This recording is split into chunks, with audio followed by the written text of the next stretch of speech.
Nous arrivons à l'exemple 7 par ici. La dernière fois, nous avons fait exemple 6 qui est en pour product rule. Maintenant, nous travaillons pour le quotient rule. Quotient rule, c'est quoi ça? C'est quand on a une division. Alors, en termes d'expression, que nous besoin différencier. Product rule, c'était quand on a une multiplication. Que nous besoin faire une différenciation par rapport à ça. Et quotient rule, c'est quand on a une division. Que nous besoin faire une différenciation par rapport à ça. Par exemple, comme exemple, cette partie A. Les besoin de différencier cette partie-là. De tout d'abord que c'est x square au 3x retiré 1.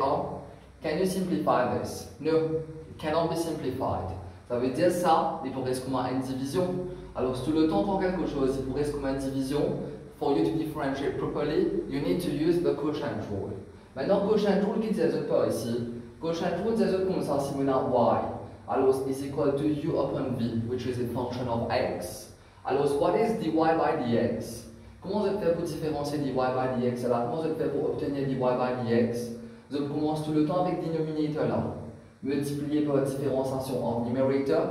Là, retirer numerator, which is u. Multiplier par différenciation en denominator. And then you divide by denominator to the square. Ça veut dire tout le temps, je commence par denominator, fois différenciation de là-haut. On retire là-haut, fois différenciation de en bas, divise par denominator to the square, qui est très très simple.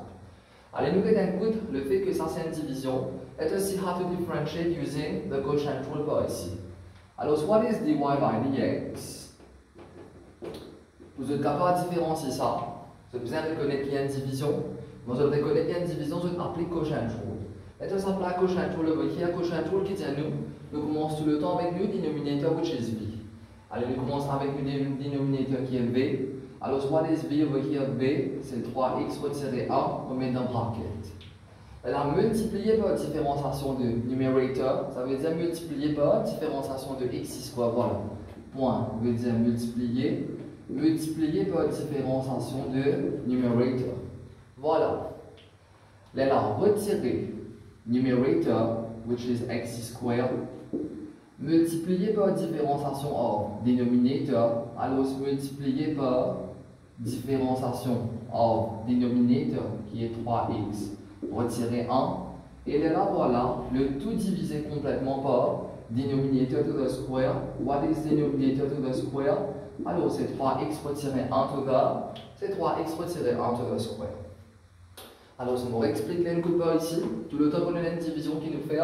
Nous commençons avec dénominateur qui est 3x retiré 1, multiplié par différenciation de numerator qui est x square, on retire numerator qui est x square, fois différenciation de dénominateur qui est différenciation de 3x moins 1, et le tout divisé complètement par dénominateur to the square qui est 3x moins 1 to the square. Voilà. So this is for the dy by dx. Et là voilà, ça, c'est mon premier partie. Ça c'est mon deuxième partie, et ça c'est mon troisième partie qui est dénominateur to the square. Alors voilà, je décline pour simplifier par ici. Alors cela vous donne 3x retiré 1. Différenciation de x square, de tout connaître qu'il vous donne 2x. On retire x square par ici. Différenciation de 3x, cela vous donne 3. Différenciation de moins 1, cela vous donne 0. Alors ça c'est mon x square multiplié par 3. Et là, voilà le tout divisé complètement par denominator to the square qui est 3x moins 1 to the square. Alors, si on continue dy by dx par ici, alors cela vous donne quoi? 3x moins 1 fois 2x. Alors, 3x moins 1 fois 2x, comment on peut écrire par ici? Alors, nous pouvons écrire comme 2x multiplié par 3x, retirer 1. On retire, maintenant x square fois 3. X square fois 3, cela vous donne 3x square, et le tout divisé complètement par 3x, on retire 1 to the square. Allez, rapidement, casse bracket là, 2x fois 3x, cela vous donne 6x to the square, 2x fois moins 1, c'est négatif 2x, et ensuite ici c'est, on retire 3x to the square.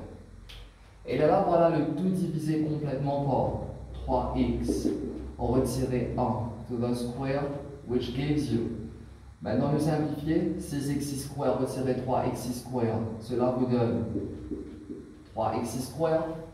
Et ensuite, ça c'est mon retirer 2x qui est resté.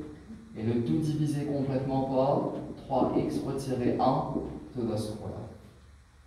Then if you want to further simplify, you can factorize the numerator. Non-factorized numerator, what is common over here? The common is x. X poivre 3x square, c'est 3x.